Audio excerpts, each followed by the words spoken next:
In the tapestry of life, where every thread holds a story, America in black and white emerges as a haven for the voices echoing through the heart of our communities.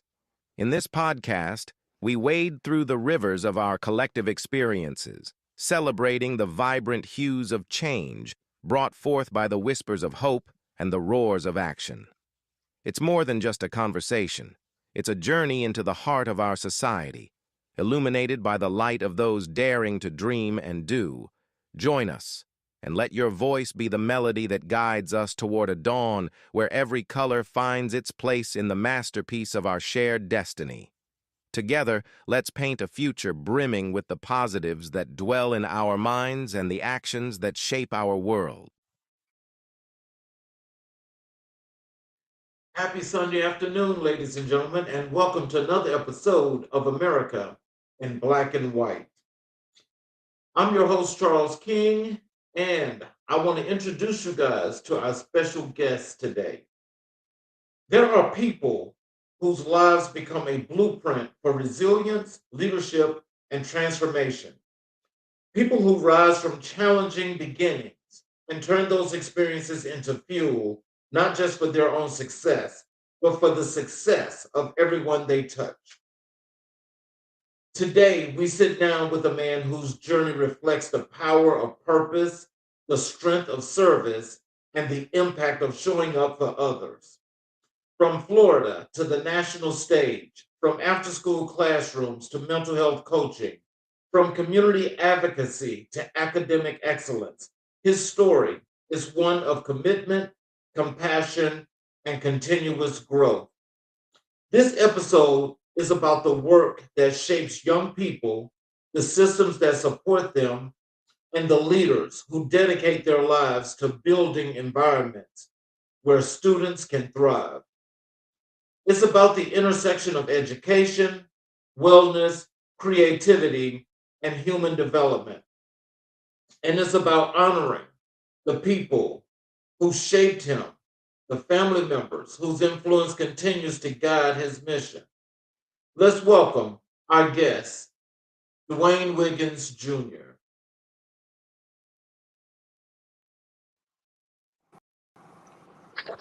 Hello, Good sir. morning, good afternoon. How are you I am excellent. How are today? you, sir? Well, welcome to the show. And is there anything that you'd like to say to the audience before we get into the show? I am just so grateful to be here. I was listening to the intro. I don't think I've ever had an intro like that in my entire life. So I'm so grateful for that. And I'm just so grateful to be here and just happy Sunday to everyone all the way from San Diego, California today. Well, I appreciate that. And, I want to get into the show where I want to start, where I want people to get the opportunity to learn a little bit more about you as we go through the show today, because your journey is definitely one of inspiration and motivation. Thank you Can you so much. tell us, can you tell us what was it like growing up as the eldest of five in a single parent household? It was hard but exciting at the same time. You know, one of the things that's been so fascinating about my life is growing up in a small town in Florida. I always joke and often say that it's so small, it's so country. Even the people that live there, they don't pronounce it correctly. So it's one of those things to where I had my siblings and we really depended and leaned on each other. We had each other, like from playing school, from playing church, or whatever the case may be. Being able to be in a household, being the oldest of five, not only offered opportunity to lead my siblings, but also to be a support to my mom as she worked hard, even going to school and all the things that she did to make sure that she can provide for us. So it was definitely rewarding. I it's not a title that I take lightly. I enjoy being a big brother. I will say that. Mm. So, can you tell us what put San Diego in play? How'd you wound up in San Diego? Oh, where do I start? Do we have enough show space for this today? It's one of those things. So, just to give some backstory, I've been visiting San Diego. I'll say almost close to 25 years now. My uncle Stacy, who is no longer with us, who I was extremely close with. We shared the same birthday. One of my most favorite people in the world. Um, Lived here in San Diego. He was stationed here in the Navy. And just a little backstory on my uncle. He was someone that I really looked up to. Like he was someone that, in the town that I grew up in Florida, he was the one that was the blueprint of getting out. Pretty much, like you have that one individual that got out. He went to the Naval Academy. I saw him on TV because he played football for the Navy. He had opportunity like to travel the world, and when he moved to San Diego with his wife, I was able to visit them. I was able to come out and visit, and that was around my sophomore year in high school, I believe, that I had an opportunity to come and visit with him. And so the more that I came to San Diego, I just found it to be one of my favorite places to visit. It was one of the, honestly, I believe became one of my favorite places because it was one of the only places I visited. The very first time I ever was on an airplane, I flew to San Diego. So it was one of those things. So the more I came to San Diego, I just started to develop memories here of with my uncle and my aunt, being able to cook with him or being able to see just beautiful scenery and mountains and things that I've never seen before. So the more I was able to visit, I started to grow really fond of the city. So then my sister, who is here in San Diego still, moved here. And so I started to visit more. Then there's nieces and nephews. And it's one of those things to where I always felt like I wanted to live here.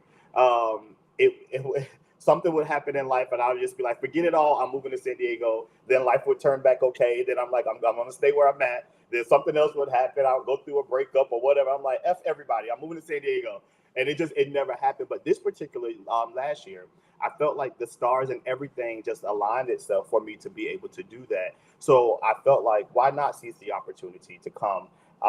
It's an organization that I currently work with called Boost Collaborative, host a big conference every year, about 4,000 educators that come from all around the world to learn about after school, before school programming, in school programming. And so I've been presenting with them almost 5 years. And so when this particular year, just in 2025, I decided to say, you know what, I'm going to give it a try. If it works out, it works out. If it doesn't, it doesn't. So I decided to move here and I'm here now. So, Wow. so I always say it's been like 20 to 25 years in the making. Okay. So, how did your upbringing shape your sense of responsibility and leadership? That's a great question. I will say, being with my siblings, that was like the first um, form of leadership that I don't think I realized while I was doing that. I was just doing a big brother. I was just doing what I love to do is, be with my siblings. My mom was not a person that you go stay the night at everybody's house. It's like you guys have each other. It's 5 of y'all. Play with each other. And I have a cousin who is like a sister to us. If you wouldn't know no different. And she would come. So technically it was 6 of us in the house. And I just remember I was in 2009, I was at this conference and someone said to me, that if you think about the things that you're doing now in your life, if you look back in your life, you were already setting yourself up to do those things when you were a kid. So everything that I've done, when I look back over my life and take an evaluation of the things that I was doing, I'm actually doing those things today. So I think about when I was playing school and my sisters would tell you, like, I learned my stakes and capitals from my brother because I was always the teacher, so it was like I would tape them on the wall, and we would they would have to come up and match the stakes and capitals. And I think I was like 10 or 11, and we were doing that. Then we would play news. My grandmother had this really humongous video camera, and I was always the director behind the camera, and I was also showing them and telling them what to do. And this was around 12 or 13. We would play church, and I always had to be the pastor. And whenever we would do the offering part, all the money had to come to me. I just thought that's how it went, right? So I've always been in these positions of leadership just within my household. But the more I started to think about like my school journey, from elementary school all the way to high school, I always found myself in some type of leadership position. And I was a drum major of my band in 8th grade. I was a drum major of my band in high school. I was always leading people, and it would become naturally. Not that I even realized that I was leading people. I was just the one that could make the decision, make the thing happen, and we were going to move forward. I had the voice, and people would just follow and do whatever I say, pretty much. Oh, wow. So, that natural innate leadership is the best, is the best thing because as you grew, apparently the qualities got better. Yeah, and it's one of those things to where I I really didn't know how to articulate what it was or even define what it was to be a leader. I just knew that during my childhood that I was just always in these positions. I was 16 years old at a church um, as the youth leader of youth at 16. So it was just always these things that just always would put me, always these situations that would put me in leadership positions. But it wasn't until I became an adult and I started to realizing that there was a gift in that, because it was like the power of influence for me. It was that I knew that if I said something or was able to do something, that I could rally the people, like I could get them to do whatever I needed them to do, or whatever the mission was, whatever the mission of whatever project or anything that I was involved in. And not in a manipulative way, but I could always see the vision. And I consider myself to be a visionary because it's one of those things that when people talk about a project or something that they want to do or want to establish, by the time they're done, I already have a vision of how to make it happen. And it's like, I always say it's a blessing and a curse because sometimes I just want the curse of it is I just want to mind my business sometimes. But the blessing in it is that I'm able to help cultivate people into the thing that they desire to do. So it's like when I think about my innate ability to be able to lead people, once I was able to identify that I was a leader, because I was doing these things not really knowing that I was a leader or even had the power to influence others. Once I realized this is what it was, I began to take like leadership classes, go to leadership training, put myself in positions to where I was able to learn from other people that were leading people as well. So, what moments from your childhood still influence your work today? You coming really great with the questions today. I tell you, I think about you know in the role that I'm in now, I currently work in after school program, and I'm really, I call myself an ambassador or an advocate for after school programming or any type of programming that helps influence students to be them best selves. I think about the times when I was growing up in my household, and we grew up poor in my household. I jokingly say we grew up poor. We couldn't even afford the O and the R. We were poor in our household, and I think about the times that when our lights were off or when we didn't have food or whatever the case may be. And I think about all of the people that helped us, like there were different churches or organizations or whatever the case. And I felt that in the work that I do is that when I would have families, I started working in after school programming when I was 19, at the Skill Day Center in Ocala, Florida. And I would have people talk to me about like how their electric was going to be turned off, or they were not able to afford this or whatever the case may be. I remember the resources that were offered to me. So I would tell them like, hey, I know this church that will help you or whatever the case may be. So when I think about the sacrifices my mother had to make and some of the connections she was able to make, I thought about those same connections for me, to be able to help others. So I became like a resource hub for families. And that's why I'm really passionate about families today that are working in schools and after school, because I am able to do the research and provide the resources to support them because I know what it's like not to have. But I do know that there are people out there that are willing to support. So thinking about, my childhood and when we didn't have Christmas gifts, and then there were organizations that gave to us. A lot of those organizations are still around today, so I'm able to provide those resources to others. So, when did you first realize you had a passion for mentoring others? I think it's all my life. When I realized it, probably was in my adult life, but now in my adult life, I'm able to go back and reflect and see that that's always been my life. I've always wanted to um, lead with love. I tell people that often. I know that I can come off kind of hard sometimes in my delivery, because I really just believe in people, and sometimes I want them to see what I see in them. But when I think about, you know, really encouraging people and trying to help them to see them best selves, I think it's been my entire life. Um, I've always wanted to be a person that would just lead with love. I know what it feels like to not be accepted. I know what it feels like to be talked about right in front of your face, and people don't think you hear them in conversations. I know what it's like to not have. I know what it's like to have. I know what it's like to feel alone and misunderstood and isolated and all of those things. And I know how it made me feel, even in the times where I felt like I didn't want to be on this earth anymore, that I was like, maybe I'm better off. So let me figure out a way that I can not be here anymore, or whatever the case may be. I know what all of that feels like, and I know how it has made me feel. And in those moments when I couldn't articulate it to anyone, or I felt like no one would even understood, or even in our culture, that even if I felt like I needed a therapist, black people don't do therapy or whatever the case may be during that time. You know, whatever that foolish crap was. I'm trying not to curse on this live, but whatever that was, um, it was like it was damaging to me growing up.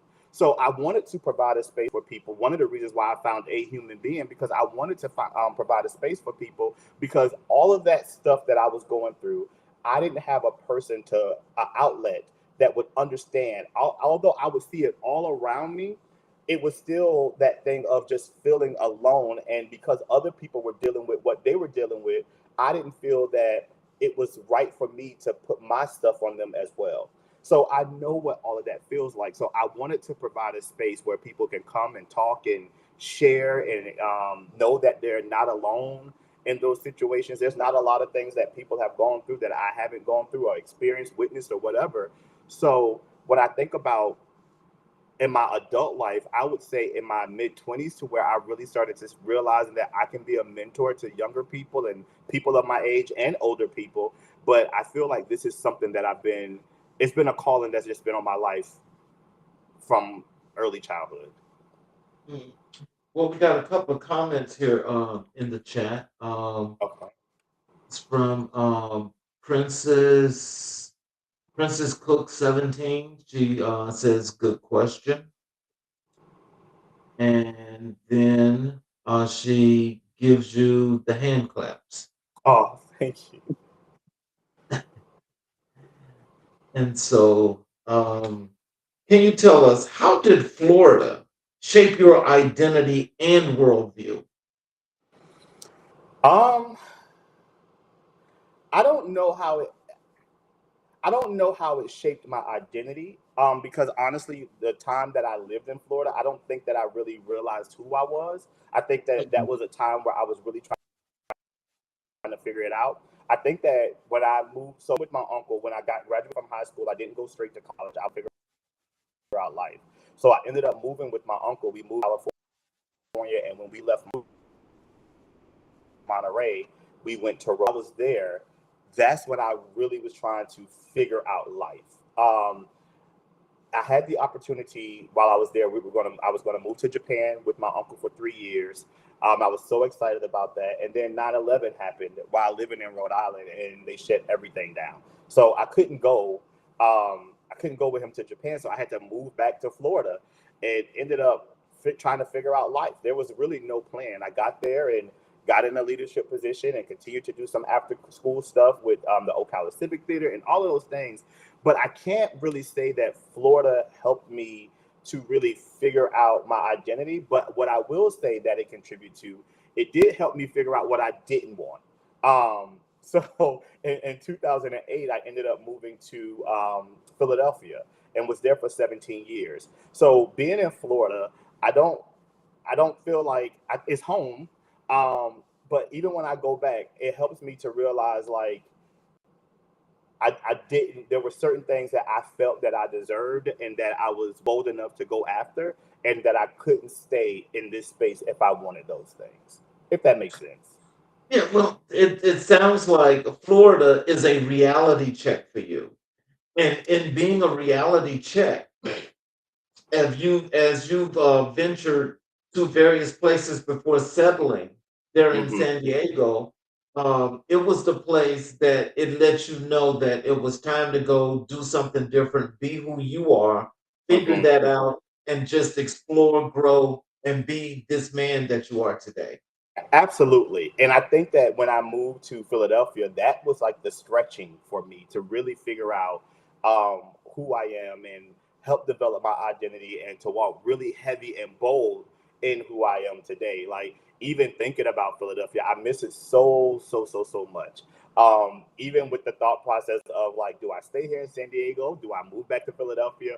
Because of the culture that I was able to develop there, the people that I was able to meet, and the impact that I know that I had there, and the impact that people are still sharing with me to this day that I had no clue that I made while living there. So it's one of those things to where I love how you put that, because Florida, like I said, to sum it up, helped me to realize that this is not the place that is going to stretch me or help me to become the person that I was predestined to be a long time ago. So I will credit Florida for that. It's a great place to visit, but not a great place for me to live. I gotta say, look, I'm give you a kudos because that was what I realized in growing up in Alabama. It was the Mm, same thing. It was reality check. It's yeah. time to go. Yeah. Exactly.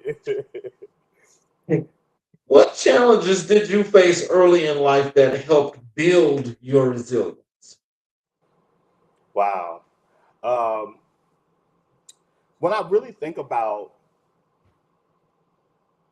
wow, one of the things that I realize is doubt. I think that one of the things that helped build my resilience a lot was the doubt, not necessarily self doubt, because I knew what I was capable of. But when I think about even things from my childhood, that being on the field and being like one of the fastest runners, but couldn't understand why I would not make the soccer team, or why I wouldn't make the track team in school, and all of these different things, or even people doubting my ability to be able to do certain things, and hearing them question.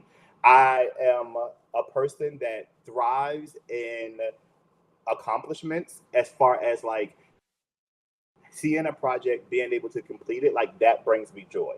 So it's not a matter of in a like proving myself, but a little bit, because it's like, you doubt me, I'm going to show you what I'm capable of. And just honestly, the thing that really helped me to be really resilient is just believing that I deserve something better than what I was had, or what was presented in front of me.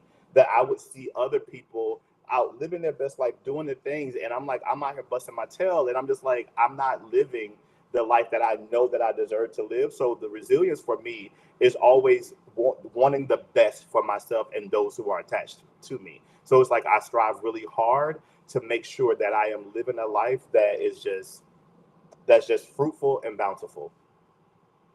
I want you to tell me if this is correct or not, because it sounds like to me that, when in those particular situations, it sounds like all of your inner strength is what helped to build this resilience that you got that's projected you to this next level. Yeah, that is so true. I think that a lot of times, how can I say this? I think a lot of times that one of the things that I say as a mantra to myself is that you are your only limit, right? Like, the only limits that exist are the ones you place on yourself. So I challenge like the boundaries and just watch myself soar. Like, because uses for what I didn't have, but what I was able to obtain. Because I feel like a lot of times in life that we make excuses for that what we don't have. And so I'm very quick to try to check myself on when I want to accomplish something, that instead of looking at the barriers, I look at, what I do have and make that work, because my mantra to myself is that you are the only limit. You are your only limit. So if I'm putting those boundaries on myself, I'm already psyching myself out of doing something. So I'm not going to accomplish it. I'm not even going to put forth. So it's like, if there is something that I want to achieve, I don't allow people to tell me otherwise. I think about the strength that I have to be able to obtain the things that I want, and I go for it. I was having a conversation with someone recently and saying, when I look back over my life, everything that I say that I've wanted to do, I've done it. And when I do it, I mean, and there's still a lot more. There's still a lot more. I'm not saying every single thing right now, but there's things that I've said that I wanted to do, and I'm doing those things. I wanted to have my dream car. I got it. I wanted to live in San Diego. I got it. And for me, it's like once I accomplish those things, whatever comes after that, so be it. Most people, a lot of people don't know this, but even thinking about moving to San Diego, I decided that if I was to move away from here, I don't feel like a failure because it was something that I wanted to do and I did it. If I wrote a book and I was so excited about that. If I never write another book again, I'm okay with that. I will, but if I don't do it again, I'm okay with that because I've done it. And I know how to just really believe, the things that I want to do and the things that I want to accomplish. So just really trust the process and have faith of really where I'm headed by accomplishing those things and being resilient in doing those things. Well, Francis Cook 17 has another comment here, and she says, "We love and miss you, DW." Oh, thank you. Thank you so much. Um, who were the key figures in your life that pushed you toward education and service? Wow.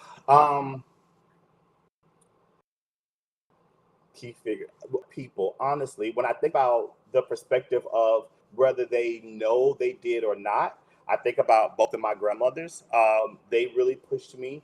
One grandmother who taught me about life, my other grandmother taught me about spirituality. So one kept me in church and one just kept me real. Like they both kept me in church, but one was really keeping me in church and the other one was just really teaching me about life and not taking no for an answer and going forth and doing those things that you desire to do. I think about my uncle. He was the one that I saw that like physically who was able to change his life from the town that we grew up in to be able to leave and explore the world, so that I had that same desire to do that. Now when I think about it, I think about like my friends and my family that surround me. Like I said, whether they know it or not, that when they are proud of the work that I'm doing and they see and they push and they are all the way down to the people that share my posts. Like when I post that I'm doing something and they share, these are the individuals that motivate me to be able to go forth and to do those things, because that helps me to realize that there's somebody watching. So it helps me to make sure that I maintain my integrity, I maintain my character, that I don't act out when I want to or curse out people when I want to. That and I'm just able to just maintain because I know that there are people that are watching and that are looking for strength just by the work that I'm doing. Hmm. And my students. Oh, I got to give a shout out to my students that I work with at Belmont Charter High School, and the ones that have graduated. I know many of them will come back and watch this and see it. But even thinking about those students, when I started with Belmont Charter High School in Philadelphia, I started with the class of 2025. And now that they've graduated, I was there with them until they graduated. And that was a commitment that I wanted to make to myself, to be with them until they graduated. They started in ninth grade. I started with them in ninth grade. We finished together. And I still talk to them till this day. They're texting me. They're asking me for cash apps. They're asking me to support them in their college stuff. So it's one of those things to those students that really motivate me um, to continue to do this work, so that regardless of wherever I go, I'm able to motivate other students to achieve things, and teachers and staff as well.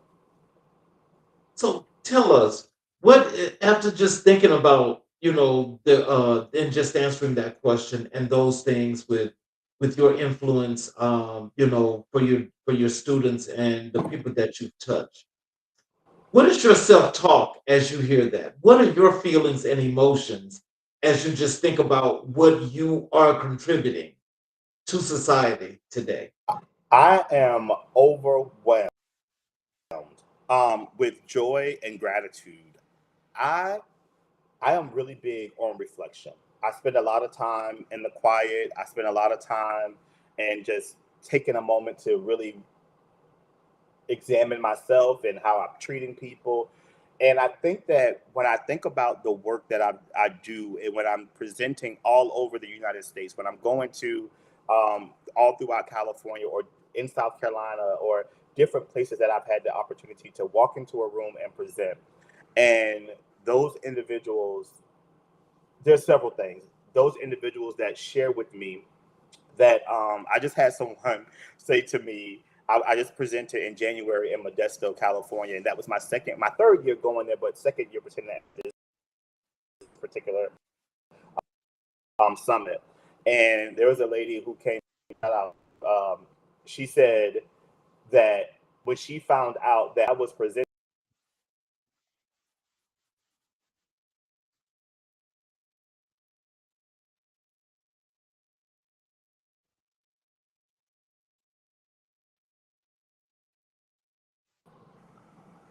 Your internet is spotty. It just went out and came back in. okay, I'm sorry about that. Okay. Can you hear me now? So, yes, I can hear you. Okay, so there was a shout out to a lady I was talking about, Miss Pat, and she said to me that she was so grateful when she found out that I was presenting, and so she came to listen to me present, and then she left and went home, and it was a 4-day conference. So it's people like that that really motivate me to come and hear what I have to say and want to listen to, you know, the words that I need to share that really make me so grateful, and it's so overwhelming, the love, because I am just a vessel. I'm just a person that have done the work, that I'm studying, I'm researching, and it's impacting people. And so that's what I'm so grateful for. Mhm. So, how did your family respond to your academic and professional ambitions? They were very supportive because honestly, I didn't go to college right away. Like I didn't go to college until like my early 30s. I was very, because when I left and went with my uncle, I was kind of confused with what I was going to do with life. I didn't know what I was going to do. I didn't know what direction to go in. And it wasn't until like my early 30s where I decided I'm going to go back to school. I'm like, I'm going to go and I'm going to get a degree and I'm going to figure this out. And honestly, in that, I was very intimidated because I went to Florida to visit the school. My school was in Florida, but I went to school online. I went to Florida to visit the school. And when I went to visit the school, as I'm going into the building to do a tour, there's all these 17-year-old students getting off a bus.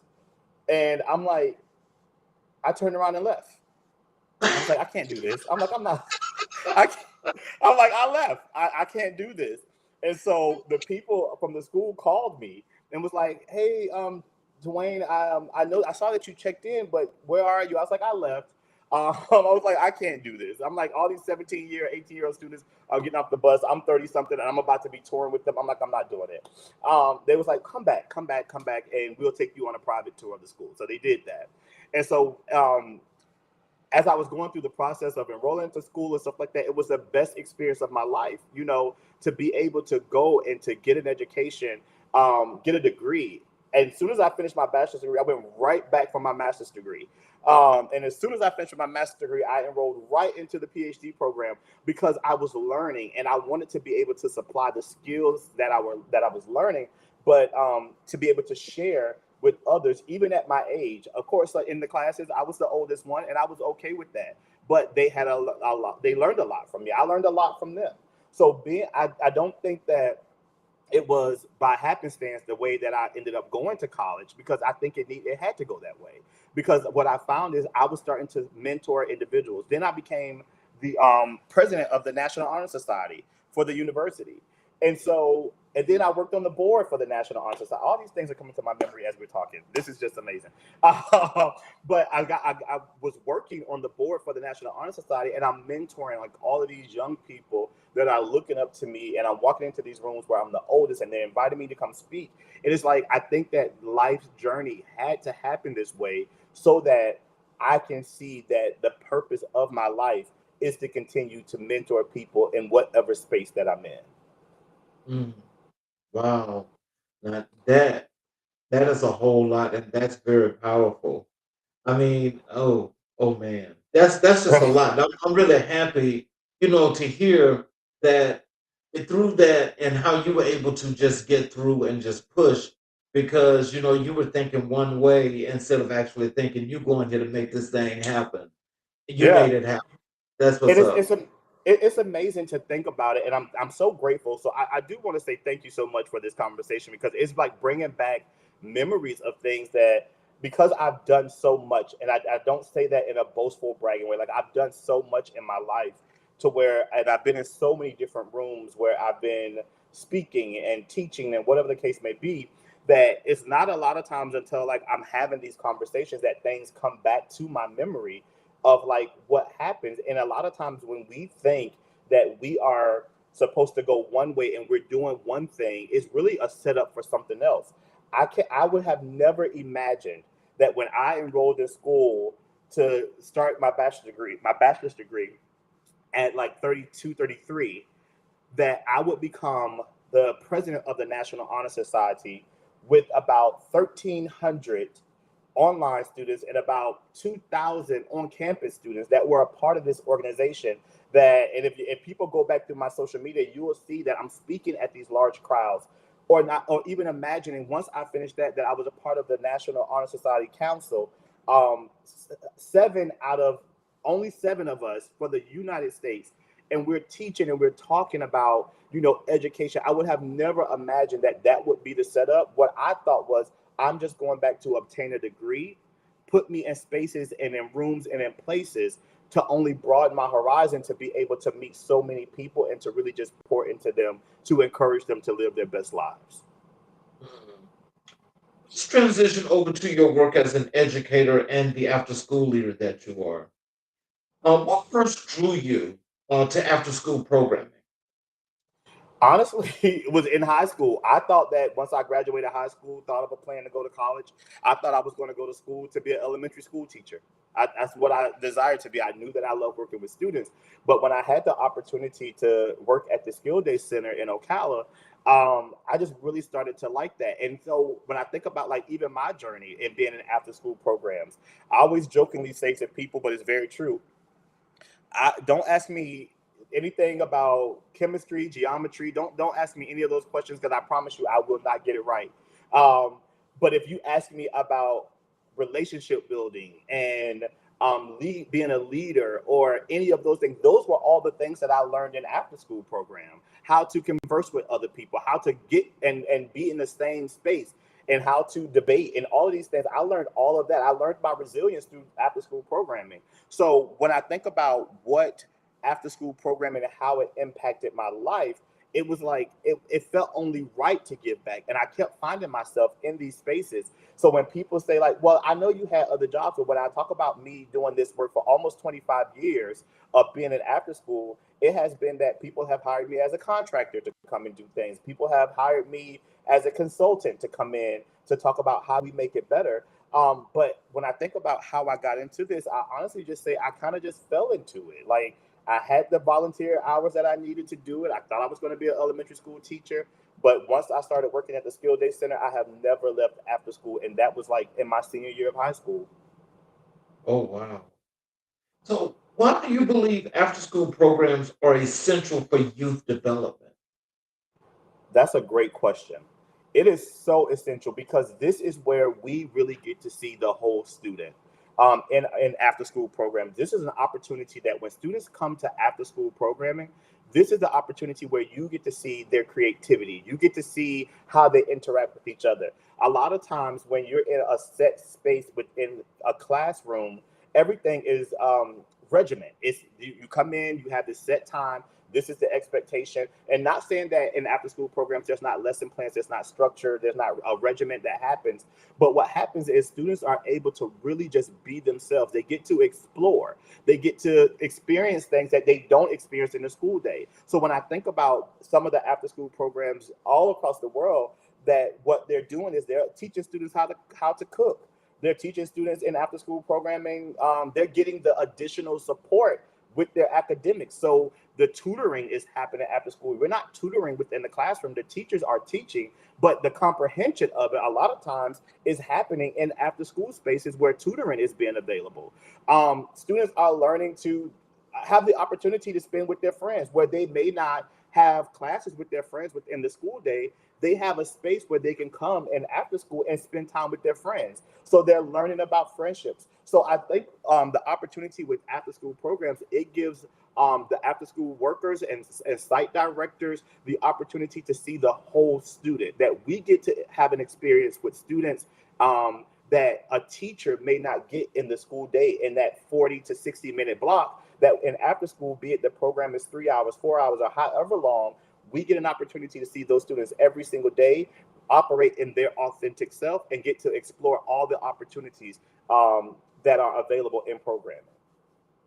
So tell us, how important is the development of your students in after school? What It, is the importance of that to you? it is super important because, like I said, a lot of students, like, that's where they really learn what they want to be in life, what they want to do. If you listen to the average student, a lot of times when students talk about what they want to grow up to be, it's an astronaut, it's a lawyer, it's a doctor. But in after school programs, what I've seen in my experience, when you open up other avenues to students, they have an opportunity to explore other fields that they want to do. So, like, for example, when I was at Belmont, we had a hobby fair where we let people come out and to share and showcase their hobbies. Their adults to come out, and students were able to learn from those hobbies. And some of those students were able to turn those hobbies into businesses where they were making t-shirts, they're like doing podcasts, they're cooking, or whatever the case may be. The opportunity for students to develop and to be able to explore happens in after school, because a lot of times when you have community partners that are willing to come in to say, hey, we have this cool thing that we do and we want to present it to your students, we want to teach your students, it's an opportunity for students to be able to really see the different opportunities that the world can offer them and how they can turn these things into businesses and careers, explorations, and all of these different types of things that their minds are open to. So, what are the biggest misconceptions about after school work? That is a babysitting club. That, I think that's the biggest misconception, that most people think, like, oh, when we drop the kid off, it's babysitting. This after school, that's the biggest misconception. After school is not babysitting. Um, that's the biggest thing that I normally hear. Like, and honestly, people even from like people that don't get it, I'll say like teachers and superintendents. When I've worked with a lot of through Boost Collaborative, the organization that I currently am working with, when I had opportunities to present at the conference, a lot of times people have that misconception because they don't know the impact that after school has on students. So what usually happens in a school day is that you have staff that work school day. They normally come to work from 7:35 to 7:45, and they leave at 3 o'clock. And after school program is happening from 3 to 6. Those teachers, they leave, they don't have an idea of what is taking place, or those principals, they don't have an idea. And I was so grateful for the relationship that the principal at the time at Belmont and I had, that we were able to really build a relationship to talk about the focus of what after school and the impact that after school was having. So when we think about a lot of times where people don't understand because they don't take the time to really get to see what is happening. So they honestly just think that, oh, students just stay after school and they're just playing around, but they don't see the impact that is having on those students. Or some of them can see, because if a student is not passing in your class, but they're coming to after school and they're getting the tutoring, then you have to see the impact. If students know that if they don't come to school, they can't do after school program, then they have an increase in attendance. You have to see the impact. So what my encouragement is normally to those who work in a school is to really take the time to understand what after school programming is all about, so that we don't have this misconception that it's just babysitting or students are just hanging out and they're not really learning anything, any skills, or developing. So, how did you build Ignite before and after school enrichment from the ground up? Wow, at Belmont, I one of the things that when I first started there and they had a program, so a lot of people refer to after school program. It's called OST. It stands for out of school time. And what I realized when I was at Belmont, a lot of students did not want to participate in after school programming because when I said, "Oh, I'm here to do OST," a lot of kids were like, "Oh, that's for babies. Like that's what I did in elementary school. I did that in middle school. I don't want to do that." So my supervisor at the time allowed me to rebrand what it would look like. And so I came up with Ignite. And it was really an opportunity for students to just really ignite those things that's inside of them. So I started to do student surveys and say, like, hey, what are you interested in? Like, and reach out and get those partners to come into the school to where we were able to offer national clubs, like 4-H and key club, like different clubs that are national clubs, that I remembered having in high school. But we were also able to develop new things where students were able to learn about archery and like cooking and having girl groups and guy groups and all these different things that became student focused. Because I think one of the biggest ways to really expand an after school program is have student voice. If the students are not saying what they want, then they're not going to come, because what we feel a lot of times is that we know, as the adult, we know what's best for the kids, but we don't spend a lot of time really talking to them and asking them what they want to see and what they want to experience. So that was very important to me, to make sure that I am talking to the students and making student leaders so that they can be able and be in charge of what programming looks like in after school programming. What does quality programming look like in an after school environment? People showing up, students walking away gathering. I think for me, so I won an award for having, and that's a pat on my own back. I won an award for having the best quality programming in the state of Pennsylvania in 2023. And it was because our students' voice, that they had a lot of say in what it is that they wanted to do within programming, but also making sure that the administration part of it is down. Like, we have a great attendance. We're tracking documents. We're making sure that we have all the things. But great quality programming is students showing up and wanting to continue to come. Not that they just want to come on this particular day, but they want to come. They come to school because they want to come to programming. Student participation, not only that, they're inviting their friends to come and be a part of it. So an after school program where, to have great quality programming, meaning that you have a great staff that's willing to put the time in and make sure that students are engaged. That's a really huge thing. That when students are in after school program, they don't have an opportunity just to sit around and do nothing. That they are engaged in what's happening from start to finish. That there is something for them to do where it's not boring. And the program that they are a part of or what they're participating, they're walking away not only tangibly but emotionally, and I'll even go with spiritually, that they feel fulfilled when they're in programming, and they want to come back and they want to invite people to come be a part of it as well. So, how do you train and support after school staff to maintain excellence? I think for me, one of the things is that's always important to me is just finding out, like, what is your purpose? Like, why do you want to do this? A lot of times when we think about purpose, we think about the thing that fulfills us. But for me, purpose is really how it makes other people feel. So it's like, if you are walking in your purpose, when people are a part of your program, that means that you are doing everything in your power to make sure that when those students are in programming, that they feel the sense of love, they feel the sense of belonging. Because a lot of times, if people notice or pay attention to what's happening in the after school program, it's a very unique bunch of students that come. It's those students that may feel like the outcast. It may feel like those students that are shy. They come because they feel like this may be a sense of, maybe I can make friends here. Maybe something can happen. So I feel like it's our fiduciary responsibility to be able to say, like, as a staff member, if I am going to do this, I am going to do this because I have the purpose and because I am dedicated to doing this. So for me, start to finish, I have make sure that when I'm meeting with staff, is asking them, why are you doing this? Why are you doing this? Because what I realize a lot of times, especially with the younger groups that get into after school program, they do it because it's just like, it's easy money, or they're in college and it's just an easy job. There's no real dedication, but a lot of people don't know the impact that they can have on students in after school programming. So I talk about the impact, and I make sure that they understand, like, what can really come out of this if we do our due diligence as after school workers. Right.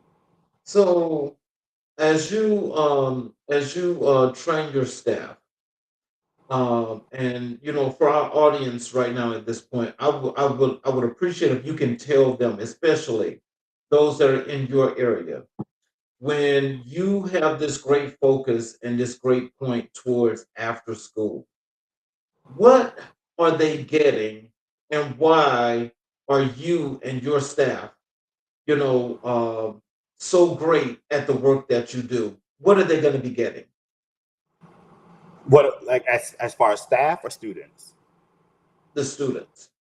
Okay. So what makes my team great in doing this work is because I set the standard. For me, I'm always encouraging people that if this is not the work that you want to do, if you don't like kids, don't work an after school program. So, if you don't want to be bothered with students, don't be an after school program. Because when you think about the student, right, what we're dealing with, students, most of the students that go through after school program, well, all of the students that go through after school program, they just spent a full entire day in school, a full entire day where they've been told they can't talk, don't sit in your next to your friends, sit in your assigned seat, don't do this, don't do that. For me, I set expectations for the staff to allow students to come in and to be a little and to have a little freedom. That's where the student voice comes in. That we don't have to be so regiment to where it has to be our way, because students are already being told throughout the entire day what to do, what not to do, how to behave, how not to behave. I'm not saying that we don't set like rules and expectations within the program, because that's very important to have expectations for students when they come. Because the truth of the matter is, we all want some kind of, even at my big old age, I want some kind of structure. You know what I mean? So it's like, it's one of those things to say, you know what, when you come to after school program, there's a structure. But what has to take place is that if the staff show up. I always tell my staff, if you're going through something bad or whatever the case may be, communicate that to me. Because what I need from you is, I need you to show up as your best self to students. Because these students today, they do this thing called a vibe check. And they know when something is off or when something is on. I don't care how you try to mask it, they know. And they are going to ask you about it. Today's students, I say that in a joking way, they are the most realest, disrespectful students in the world sometimes. I mean, I gained a little weight over the holiday, and I remember coming back, and one student just looked me up and down and said, "It looked like you had a good holiday." I was like, "Get out my face." So it's like, so it's the students that that we have to make sure that we're showing up to them. Because the truth of the matter, if we really dig deep, what I've experienced over the years is that students are coming to programming, and in the program that I'm in now, we offer food to the students. So I know that for them, that's going to be the meal that they're going to get that night, because it always goes back to my mind of like, I know that there were times when we were hungry. So that may be the meal that they get for that night. The hug that they get when they come in, that may be the only hug that they'll receive in that day. The encouragement that they receive, they may be, when they come in and they're doing homework and they're in a quiet space, they may go home to chaos. So I tell them that it's our responsibility that when students come here, and I know this is an overused word, but I feel like it all depends how we utilize this word. But when students come into program, they have a safe space. And that safe space may be, I can come and talk to Mr. Dwayne about my problems, and I know that he's going to do anything in his power to help me. I know that when I come to program, I'm going to get a hot meal. I know that when I come, I'm going to see my friends, or I'm going to see people that love me. That is the space that they may experience all of those things that they may not. So as a educator in after school, it's important for us to provide that space. And as I tell them, if you're going through something and you need to go home or whatever the case may be, I would rather you as a staff member to go home, get yourself together, and come back and try it again the next day. But don't project all of that, what you may be going through, on the students, because they're already showing up with enough stuff and they need our support. What are the biggest challenges facing after school programs today? Funding. Mm. I mean, especially with this administration, and I don't want to harp on them too much, but especially with this administration, we don't know left or right what's going to happen. I mean, we went through a moment of where after school funding was canceled, and then it came back. So you just never know that what we see as important and what we deem is necessary for those students, this administration sees not as important. So there's people right now that are operating out of fear of funding for programming. So it's like the programming that they were offering and all the things that they were offering to students, like there's people that's afraid to hire people. There are people to take field trips with students because they are trying to hold on to money because they don't know what's going to happen with funding. And so funding is one of the biggest struggles right now that I see is the problem, because everyone is operating out of fear and because they just don't know what's going to happen to funding for after school programming. So, how do you measure the impact of your programs on students and families? Wow. Great question. When I see families come back and talk and share their experiences, because a lot of times for me, I don't always see the full impact in totality as we're going through the program. But a lot of times it's after the program is over or those students are graduating or doing something. And I remember I had an opportunity to meet a parent through her students in after school program, and her sons graduated high school, and that same year she was able to go back and get her GED and graduate. And well, I think she got a high school diploma and was able to graduate as well. So it's like during those moments where I see the motivation of things that are happening in after school programming or the explorations that students are having. We were able to take students to Canada and from West Philadelphia that had never left or never been on an airplane before. I was able to partner with the Philadelphia International Airport for them to do a tour of the airport for the students. Families that was just like really nervous about having their child go to Canada, but they let me take them, and we had a great time. Those students never left the country before, never even been on an airplane. Um, so that was really great for them to be able to explore that. And I think about the students, honestly, that I still keep in contact with, those students who have graduated high school, out in college right now, or doing whatever they do. And when they text me to let me know how much they care about me, how much they love me, or they just want to give me updates of like what they're doing with their lives. I just had three of my students call me. They were all together and they called me, and I talked to them for almost an hour. They were giving me some life updates, some that I was happy with and some I was not. But however, to be able to just talk to them and keep in contact with them is the greatest source of the outcome of the impact that after school have had on those students, because they want to continue to keep in contact and let me know what's going on with their lives. So it lets me know that in some shape or form, what I was able to establish and what I've done has impacted them in a great way to where they want me to be a part of their life continually. So, what role should legislators play in supporting after school initiatives? Money. That's because there's so many opportunities. There's so many opportunities to grow after school programming, and a lot of times it's the funding that really hinders people to be able to do what they want to do. Now, granted, you can get donors, you can do the work, but if people just really pour into if legislation would really just pour into and really understand the necessity of after school programming and support those organizations like the 21st Century Learning Institute that gives out tons of money. It's a federal grant that gives out tons of money to support, but like a lot of people are operating in fear right now, so they don't know what to do. And I think that the way that to negate that fear is to just leave them alone.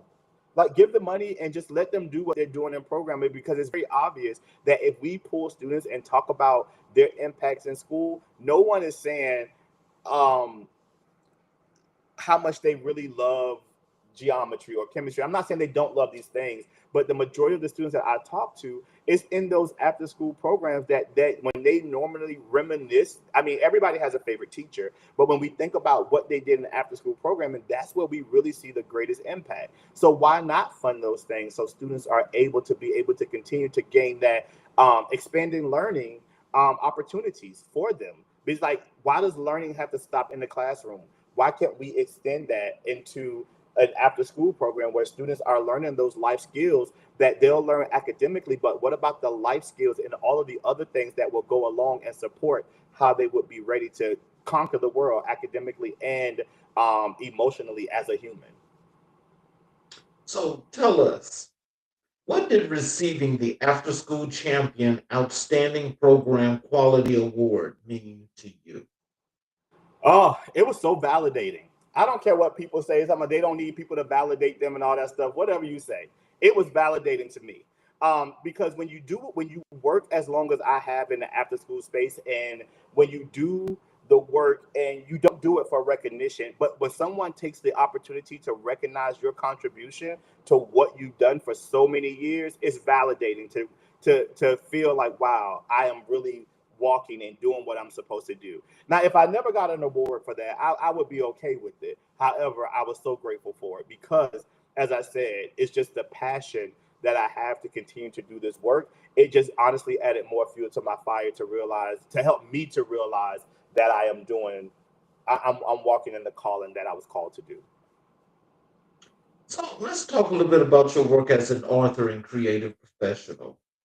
How has your MFA in creative writing influenced your approach to coaching and teaching? Um, Through storytelling. I am a storyteller. I love to tell stories, like even in my presenting times and my presenting sessions, or anytime that I'm coaching someone, I lead with the story because like I want them to first realize that you're not the only one. And most of the time the stories are about me. It's about what I've experienced or what I've went through. So I love to be able to tell stories, and I found ways to creatively do that through my creative writing degree. I think about when I am writing, and my competition right now is Chat GPT. Because when I am writing, some people be like, "Did you Chat GPT that?" I'm like, "No, I got a degree and I'm still paying for it." I know Right? that's So I'm like, right. "No, there's no Chat GPT. I am a creative writer." You know, so it's one of those things to where um, being able to tell stories through like my book that I wrote called Are You Okay? Or through my stage plays, when I write those, to be able to authentically tell stories of things that I've experienced, things that I've known others to experience. And it really has helped me to be able to write and tell stories so that people can sometimes see themselves, be encouraged, or to be able to relate, or to just simply entertain. That's how my degree has really been helping me throughout my journey. So, what themes do you explore most in your writing? Wow. I think the foundational theme is that you can get through this. Like you will get through this. A lot of times that when we are faced with trials and tribulations, a lot of times we feel like there's just no way out. And I can relate to that right now in my life. There's some things that you go through where you just feel like I don't feel like I'm going to come out of this. But at the end result, when we think about the life that I've seen this quote a lot of times, and I know that many have, but it says that you have survived 100% of your days, or 100% of the things that you've been through. And I always think about that. I think about that even at my worst, or even when I felt tremendously down and that I wasn't going to be able to come out of something. The truth is, I survived it, and was able to be resilient through it. It didn't feel good going through the process, but I love to talk about, where we are and how do we come out of that. I'm really big on dealing with the issue, like dealing with your feelings, stating what you feel and how you feel. And once we identify what that is, begin to do the work to come out of that, and just don't stay in it. Because I think that as humans, we've been so conditioned to not express our feelings or not to be vulnerable. We think about vulnerability as a weakness instead of a strength. And I think that when we have those opportunities to be able to be vulnerable and to share what we're feeling with a trusted person, that's when the real healing becomes. Because a lot of times what happens is we push it under the rug, or we don't discuss the feelings, and then at the most inopportune time we are faced with something, those feelings come from under the rug and they're back on us heavy, along with the new experience. So I'm really big on having people just really, through my writing, to encourage them to be vulnerable, share your feelings, talk about what you're going through. Now once we display and talk about that, now how do we move forward to a better life? So, how does storytelling help you connect with students and adults? To relatability. I think that that's really, really big, to be able to create stories, or to be able to share my story of how to help people feel like they're not the only one going through something. A lot of times, this is just what I know to be true because I've been there myself. A lot of times I have not shared things that I've been going through because I feel like it's just me that's going through it. And I worked really hard to come out of that, to try to be as open and as authentic as I can, to be able to share with others, because I don't want them to feel like they're the only ones going through it. So for me, when I'm sharing stories, or even when I'm presenting and I start with the story, it's to set the foundation for people to feel like I feel seen. I always, whenever I see a post and somebody posts something, I usually reshare it and say, I feel so seen. Because a lot of times when we think about the feelings and things that we go through and things that we explore, we just feel like we're the only ones. So I feel like it's always important to share my authentic stories or share stories that I've experienced or witnessed with others so that they can kind of like soften them just a little bit so that they can realize, wow, I'm not the only one going through this. The situation doesn't have to be identical, but because there's some similarities, people feel more open to share with what they're going through. And I can provide some type of guidance to let them know that it's going to be okay. So, what role does creativity play in personal development? Oh, because that's how people begin to explore. That's what you begin to know what you like, what you don't like. I always jokingly say this. It's a true story, but and when I was growing up in my household, we didn't eat ranch dressing, and my mom didn't eat it, so we didn't eat it. And it was like I grew up all the way up till I was about 21, 22, not liking ranch dressing. And I think around like 21 and 22, I went to a bar and I was like, I don't want ranch dressing. A little bit of ranch dressing got on my chicken wing and it changed my entire life. And you better not to this day give me chicken wings without ranch dressing. You know, so it's one of those things to where I encourage people to explore things. Like, don't just come out of the gate saying I don't like something without exploring it, because it gives you an opportunity. You may not like every facet of that thing, but there may be some part of it that you do explore that you may like. Um, so that's just the encouragement to be able to be creative, to be able to try things before you just put in your mind, I don't like something, to be able to try and to explore to see what parts of it you may like, or it may be a thing that you absolutely do love. So my encouragement to people is to try everything, try it out. And if you don't like it, you don't like it.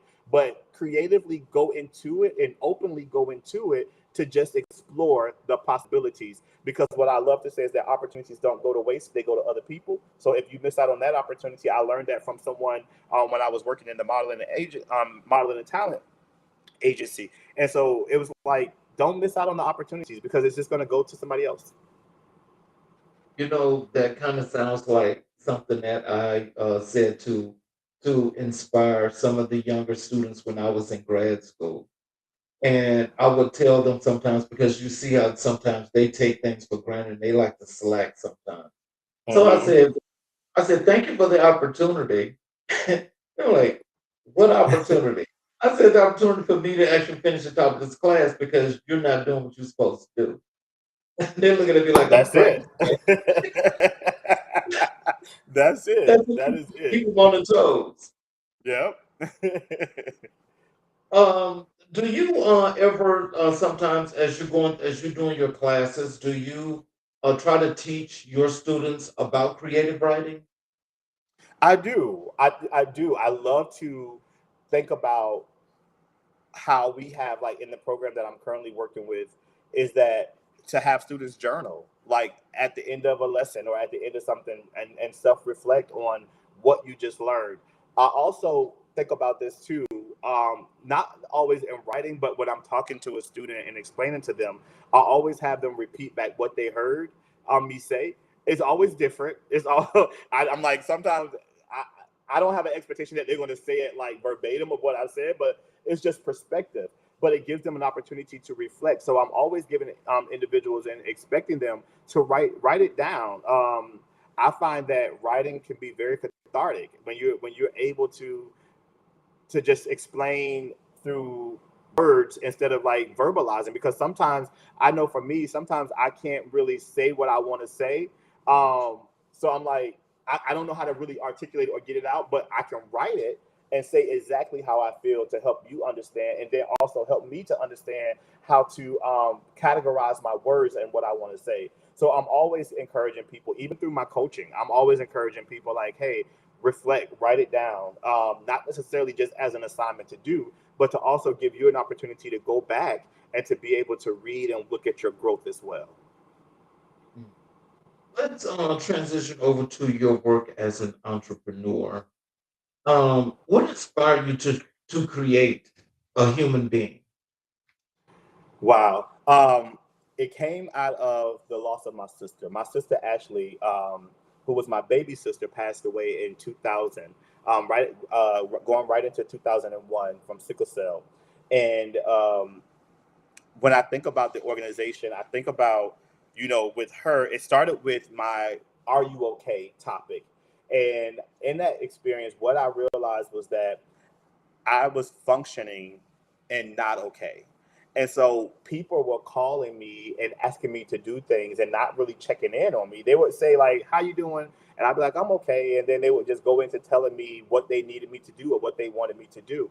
And so I made a vow to myself that I did not want to be that person, that I wanted to be very intentional about how I checked in on individuals. So I started with "Are you okay?" and began to do um my like a live show on Facebook that turned into a podcast, that turned into a presentation, that turned into you know traveling all over presenting this topic. And then I did a human being because I wanted people to really just start respecting humans. I said, we're all humans, but we're beings. So even the intentionality of the name is a human, period, being, explanation point. So I was very intentional with that because we're all humans. But what are we being? Are we being our authentic self? Are we deciding to be something that we're not? But whatever that may look like, the encouragement was for people to be themselves, and to be respected as humans. Mm. Um, how did you identify the need for a holistic wellness company?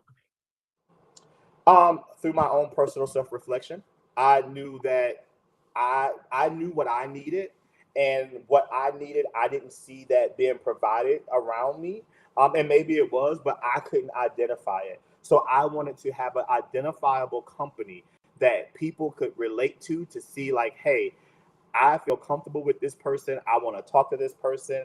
I know him. I trust him. Or even for those who don't know me, that they at least feel my spirit to know that I lead with love and I come with kindness and pure joy. That's just how I live my life. So I wanted to have an identifiable company with, even with as far as like how I post on social media. When people have an encounter with me, I want them to feel that through this individual, I am comfortable to talk to, and that we can begin to do a process where I can start working on my wholeness. So, with your company and with the work that you do, can you tell us how do you actually connect that to your work that you do within the community? Really just having people to self-reflect on who they are and what they want to become and what they desire to be. I think a lot of times that we live in, I'll say social media, I'll say individuals in our lives, be it family, traditions, or whatever the case may be. We live a life a lot of times with people telling us who we are or what we should be and what we should be aspiring to be. And so that doesn't allow us to be in a place where we can be who we want to be authentically. That can be living out loud in a same-sex marriage. That can be not wanting to have kids. Like we get to, as a society, a lot of times things that are not familiar in our everyday life, we begin to look down on those individuals. So if a woman says she doesn't want to have kids, then people look at her like, well, like something's wrong with her. Or if a person is like, I never want to be married, people look at them like something is wrong with them. And I think for me, what I like to do is that I want to encourage people, regardless of who you are, what's your background, what's your nationality, what's your sex, whatever it is, that you still have a right to be on this earth. And regardless of what people are trying to tell you who you should be, then walk heavy in who you are. I often say to people that no one can tell me who I am. I've worked really hard to really try to understand me as a person.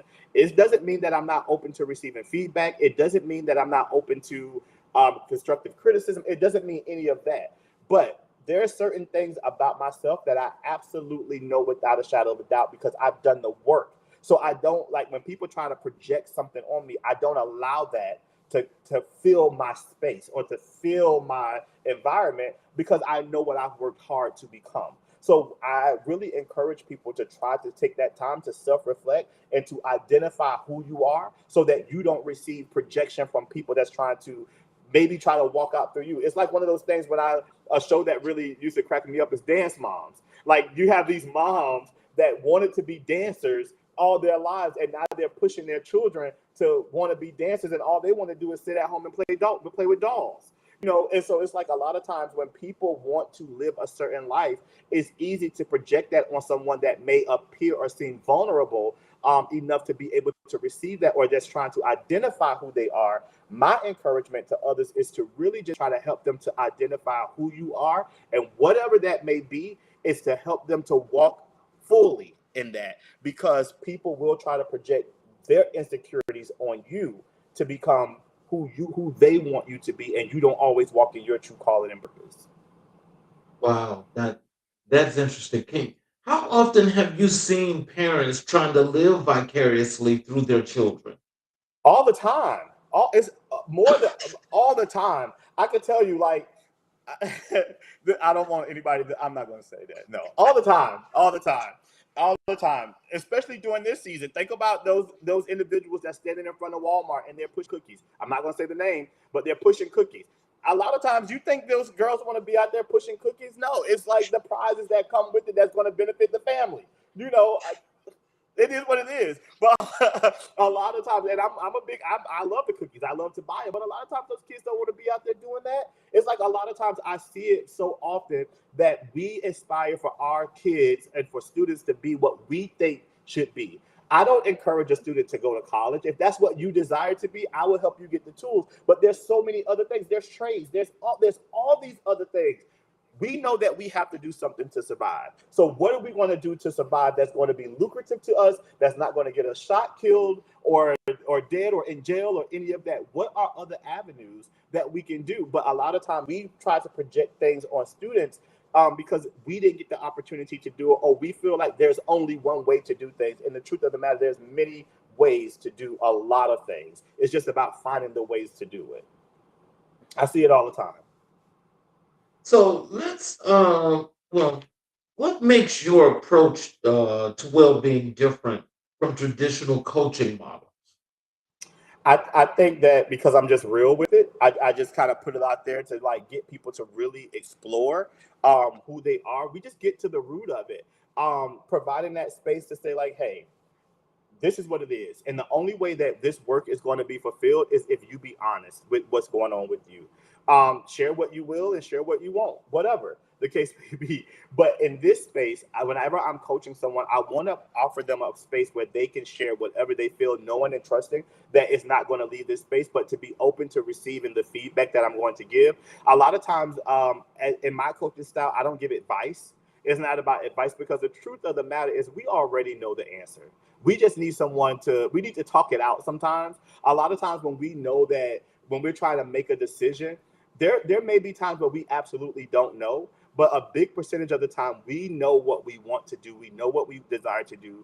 We're just afraid to do it. So my biggest thing is how to operate through fear, and how to maneuver through and do that thing that you want to do. I'm working on a new project right now that's going to really help individuals really know how to maneuver through fear, because fear honestly is like the biggest thing that stops us from doing a lot of the things that we do. When we look at the foundation of why we don't achieve things or why we don't do things, a lot of it is rooted in fear. It can be the fear of the unknown. It's the fear of, it can be the imposter syndrome. We fear that we don't deserve it. We don't believe that we deserve to be in certain spaces, and we don't receive that when we get into that space that we're supposed to be here. So when I think about like my coaching style, is really to help people to maneuver through the foundational thing that I have found to be the number one thing that stops us from living our best life, and a lot of it is fear. Well, we when we chatted earlier, and I told you we do Black History 365, and I asked you who were the most influential persons in your life and career. You mentioned to me both of your grandmothers and your uncle. Can you tell us how has Black history shaped your personal mission? Wow, I love being black. God, Lee, I love it. I love it. I love Okay. being black, and I think that we are some of the most, if not the most creative individuals. If you look at what we do in our culture, there's many people that come behind us and try to mock what we do. They try to take the style. If they can't quite get it, they try to figure out another way to do. They repackage it and try to do it a different way. I think that in Black culture, my encouragement, honestly, is like it goes back to people projecting things on us, not letting us, just because we have a concern about something, it doesn't make us angry. It doesn't make us people that you can't work with us if we vocal how we feel, or vocalize how we feel. I think that when I think about Black history, I am just so proud of what we've been able to achieve and what we've been able to withstand, regardless of the times that we are in now that are still trying to keep us down. I am just so proud of those Black entrepreneurs who are out there doing their thing, regardless of how people are trying to make them not. I'm just really proud of the history and where we are, where we were, and where we have been, and where we are now, to where Black people are really being bold and being creatives, and they're walking out and they're doing the things that they're passionate about. So it just makes me proud to be a Black man, and to be able to see other creatives in education and film and television, and after school and entrepreneurship, that's really just, regardless of the circumstances of life and what we may be experiencing, that they are walking authentically in their Blackness, and it just makes me so proud. So tell us, why are your grandmothers such powerful influences in your life? Wow. And I'm gonna try not to get emotional talking about them, but they both are still with us. One of my grandmothers called me right before this, and I gotta call her back. But they are so powerful in my life because I've witnessed them all, both of them, go through things that I never heard them complain about. I have one grandmother who went through cancer, and even when I was at my lowest, she came to take care of me, um, from Florida. And then my other grandmother, just watching her endure and just go through and see the impact that she had on me growing up, like making sure that I was in church and making sure that I had a relationship with God. Even if I didn't understand that relationship then, I understand it even more now. And I credit her, because if it had not been for her, my prayer life and my faith and my relationship with God would not be where it is today if I was never introduced to that. So shout out to both of them, because I do have a feeling that they both may be watching, because they're on social media, and it cracks me up. Every time I see a comment from my grandmother, I'm like, girl, what are you doing on social media? I'm like, what are you doing on here? But it's just been amazing to be able to know that I can call them and talk to them and give advice. My grandmother, Dolores, we always jokingly say, if people heard the conversations that we had on the phone, they'd be like, "That's no way that's your grandson. That's like your best friend." Because we really talk about the nitty gritty, and I'm grateful to have I have someone in my life that I can share the good, bad, the ugly with no judgment, and to be able to just talk freely to her about whatever it is in life, and to be able to have that sound foundation to be able to just have that support. So, what lessons did they teach you that you still carry today? Oh, my one of the things that my grandmother always say to me, my grandma Lois would always say to me, is always keep $5 in your glove compartment. I think it graduated to 20 now, but when I first got a car, she was like, always keep money, like always keep a 20 in your glove compartment, because you never know you're gonna run out of gas or whatever the case may be. And I still do that till this day. Um, until I want a Pepsi or something, I may have to use that 20 or whatever. But and sometimes I forget to put it back. But no, that's one of the lessons that she taught me. But I think that one of the sure foundation lessons that my grandmothers both have taught me is really just about integrity and just doing the right thing, even when it may not be popular. I think like those are the lessons that I will take with me for the rest of my life. When I think about like my grandmother, we call her Grandma Pee Wee, but her name is Lila. Um, but even thinking about, her commitment and dedication to what she's done, like as far as her church, and then like how she was able to be on her job for a very long time and retire, like that's true dedication. So even though I don't think that they I don't have a I don't think that they even realize the the foundational things they were instilling in me, just by being the examples of who they are. It wasn't always in the words, but it was always in the action. Like they've shared a lot of foundational things with me verbally, but just by watching their actions have really helped me a lot. So, how did your uncle shape your understanding of leadership and service? Well, I think when I think about my uncle, one of the things that he talked to me about like I hope this makes sense. One of the things that my uncle was really big on is allowing me to just be free and be myself. And I think like in that helps a lot with leadership as well, because then it's like I don't have to show up as anything else other than my authentic self. And I think that in leadership, if people can get with that, the more people that can relate to you in that sense, the more people that are willing to follow you, or the more people will be able to trust what you say. That if you show them, through your actions, that they'll trust what you say and they'll take your lead. They'll follow your lead when they can trust what you say. And so I relate back to my uncle, because one of the things that he used to allow me to do is cook in his kitchen. And I don't care if it was the most expensive steak, if it was lobster tail or whatever the case may be, he gave me room for error. And I think like, and to talk through the error. And I think as a leader, you have to be willing to accept and take accountability when things don't always go right. And as I said, like he don't realize that that's what he was teaching me. But in those moments, whenever I would cook right, he would just tell me, start over. He was like, it's another steak in there, start over. I remember one of my very much trial and errors was like learning how to make gravy before like from scratch, and like he'll be like, this ain't it, start over, and he allowed me to do that. And he would allow me to say like, what was your error, what do you think you went wrong, and how can you fix it? And I think as a leader, you have to be able to be accountable for when mistakes happen so that your team can trust. So anything that my uncle would tell me whenever I was cooking in the kitchen and I would make a mistake and talk about my error, what he told me to fix or how to fix it, I trusted what he said because it allowed me to make it better. And the truth of the matter, every time he corrected it, it would always come out better. Now, like I said, do he realize in that, like when he was teaching me that, I don't know if he realized that he was teaching me that component of leadership.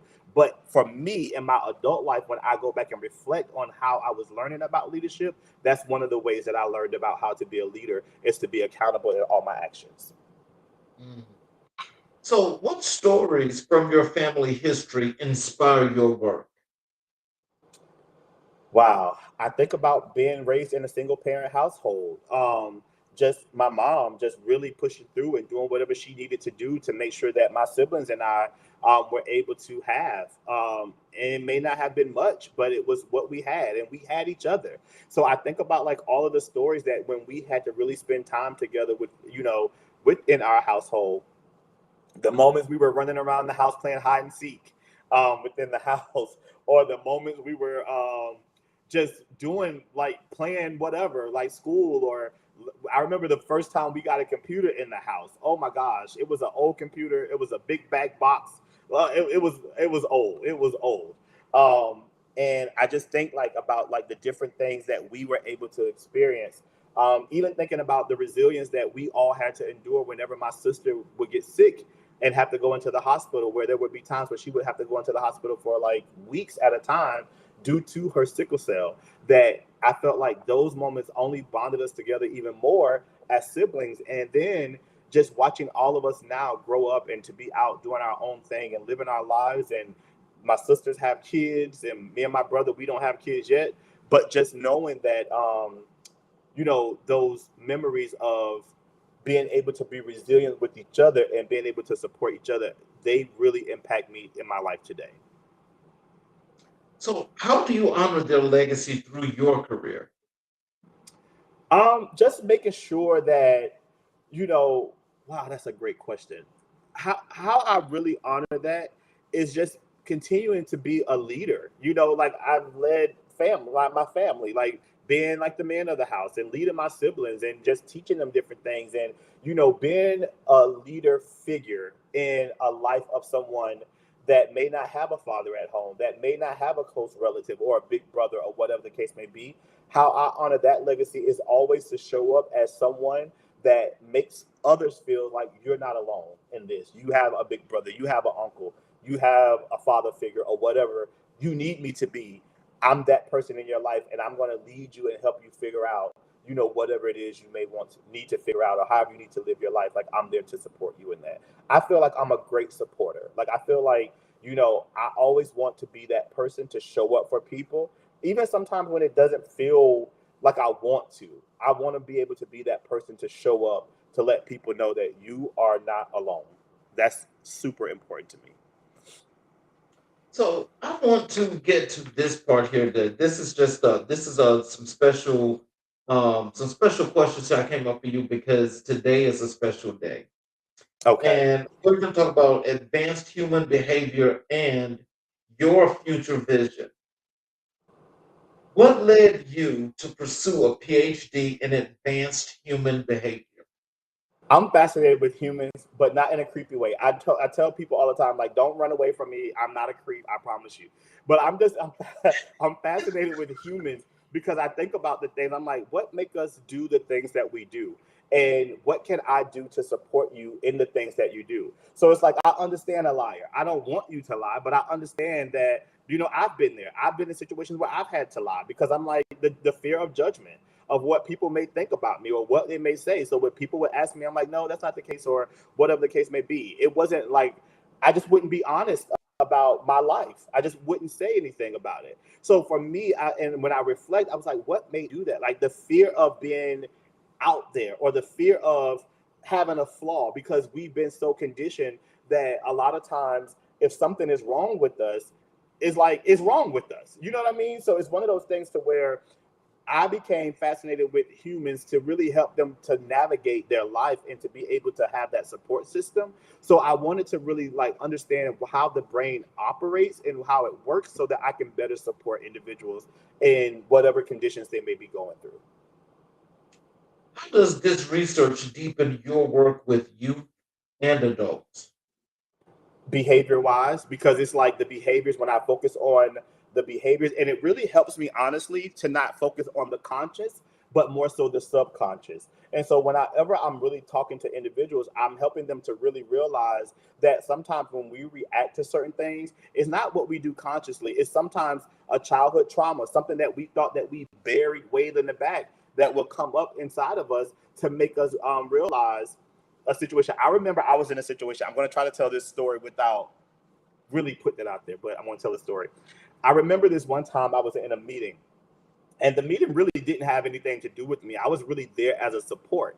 Um, but the moment the individual who was hosting the meeting was getting upset and started like banging on like tables and screaming, it triggered something in me to make me feel like, oh, this is from my childhood when I was getting in trouble. Like my mom would, this is how my mom would react. Like I'm in trouble.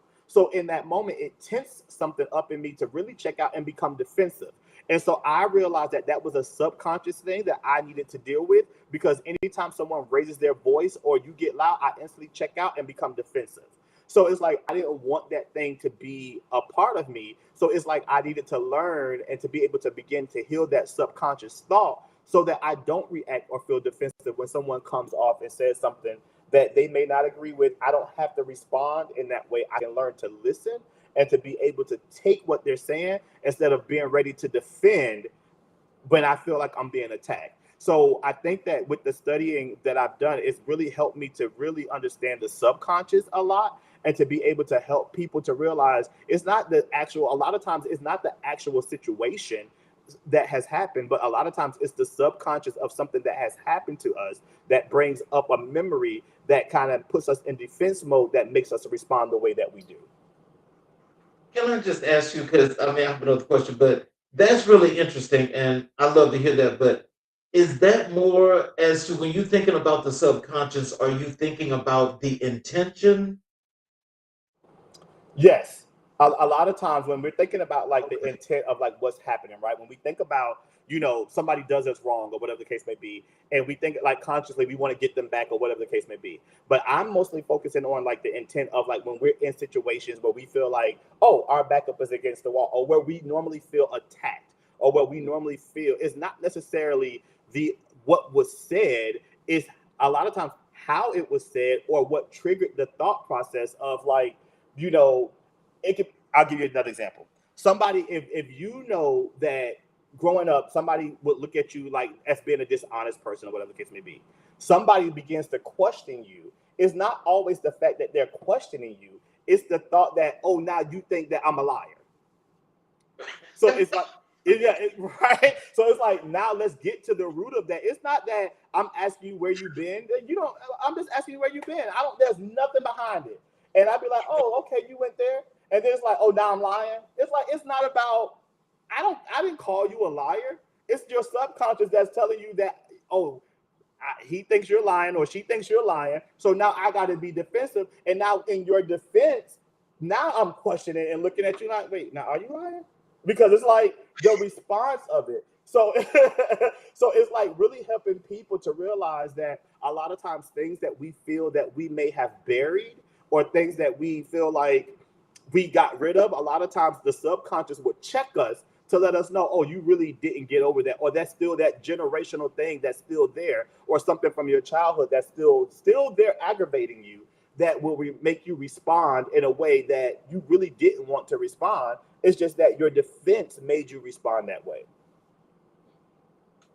What do you believe is the future of the after school programming in America? Whew. I pray that is long lasting. I pray that in the next 3 years we'll have a new administration, and and they'll come in and realize the importance of after school program and the impact that it's having on the world. I'm so grateful for organizations that are out there that's advocating. There's this big rally that's getting ready to happen in Pennsylvania, in Harrisburg, that's coming up, for an organization that I used to work with called Poseidon, and they focus on after school programming, and they go out and they let students speak. And I feel that a lot of students are now starting to speak up on the impact of how after school has changed their lives. And I just sincerely pray that the funding is there to support it, and that even in those times where funding may seem scarce, that people don't get discouraged in that they really spend the time and keep pushing forward to find other means to make it happen. Because I feel like if there's a space, yes, you need funding to run a business. I get that 100%. But if there is a space where you can put students in a room and to be able to be creative, because even in the funding or the lack thereof, there's still ways to be creative with students. There's still ways to do free things and projects, and be creative and explore the outdoors and do all of these things. So I just hope that because of the lack of funding, that people don't get discouraged and feel like this that this field can't be lucrative, that we can't make an impact, that we keep pushing. That's what I hope. So, what is your long-term vision for a human being?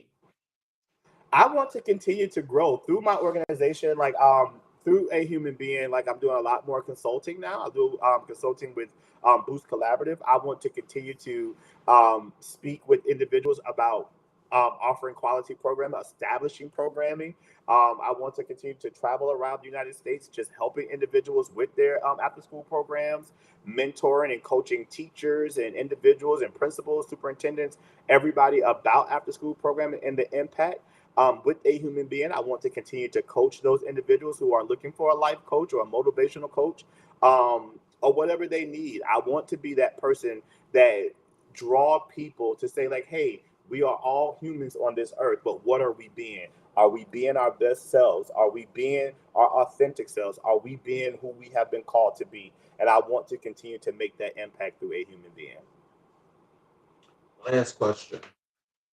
What impact do you hope to leave on the world when your work is done? Mm. I hope that when I leave this earth, that people will remember that.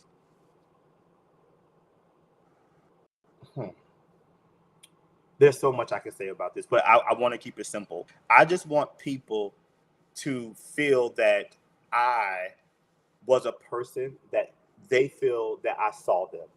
That if they had an encounter with me, that they felt loved, appreciated, that they felt that in my presence, they felt seen, that they felt like a human, that they felt individualized, that they felt that being in my presence impacted them in such a great way that there was no bad vibes. It was all a good vibe.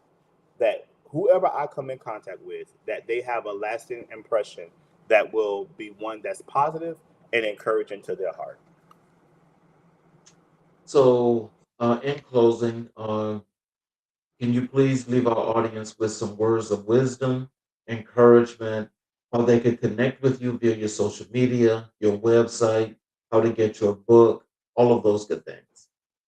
Absolutely. My encouragement to everyone is really just I have been in this place right now of really just thinking about authenticity and the importance of it. And what I when I say that is really honestly encouraging everyone to just be true to themselves because I feel like that is the greatest courage, right? I think the world tells us and social media and different things tells us what we should aspire to be. Like success looks like a big house. Success looks like we're driving the best car or whatever the case may be. But be authentic to who you are because I feel like that is the greatest encouragement. And I feel that authenticity really attracts the right people and the right opportunities into our life. So when you are authentic in who you are, you're going to attract those things that are meant to be into your that are meant to be in your life. And to really just encourage people to really just pursue your passion relentlessly, regardless of what is life. I feel like life is just extremely too short to not really pursue the things that set your soul on fire. So I feel like if you that people should just follow their passion and the rest will fall into place. So if it's something that you desire to do that thing. Don't let people put the amount of time that you need to do it or how you should do it, but go forth and do that thing and to really just live in the present, to take the past as a lesson and to really make the most of the moments that we are in right now. As I said, life is too short. And I think that my encouragement to everyone is to really just believe in your journey. It's your journey, it's unique to you, it's your time, it's your process, it's your faith, and wherever you're headed and wherever you want to go, believe in your own journey and don't let other people have a say or dictate what that journey looks like. So that is my encouragement to everyone. If you want to follow me on social media, you can just search Dwayne Wiggins Jr. Or you can go to my website at www.dwaynevandrake.com. That's DWAYNE VONDRAKE.com.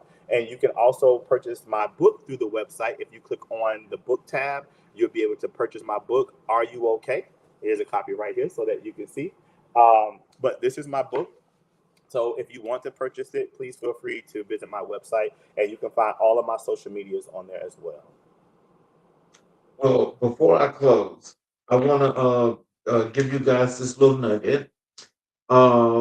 We actually booked this show like maybe 6 or 7 months ago.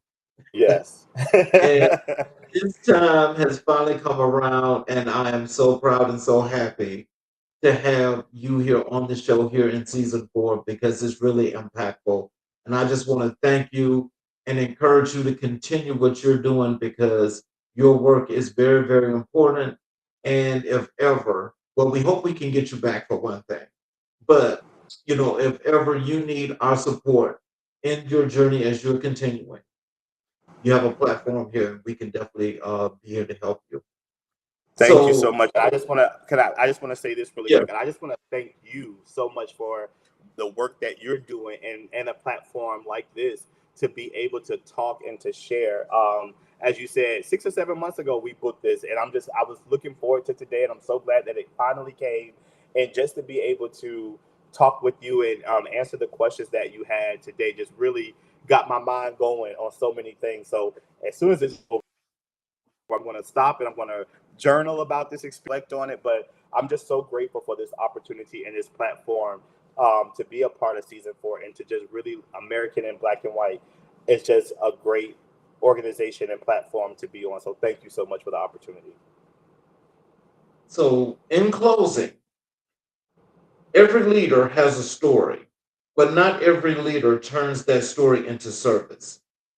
Today, we heard from a man who has dedicated his life to building spaces where young people can grow, adults can heal, and communities can thrive. Dwayne Wiggins Jr. reminds us that wellness is not a luxury, it is a necessity. That education is not just academic, it is human. And that leadership is not about titles, it is about impact.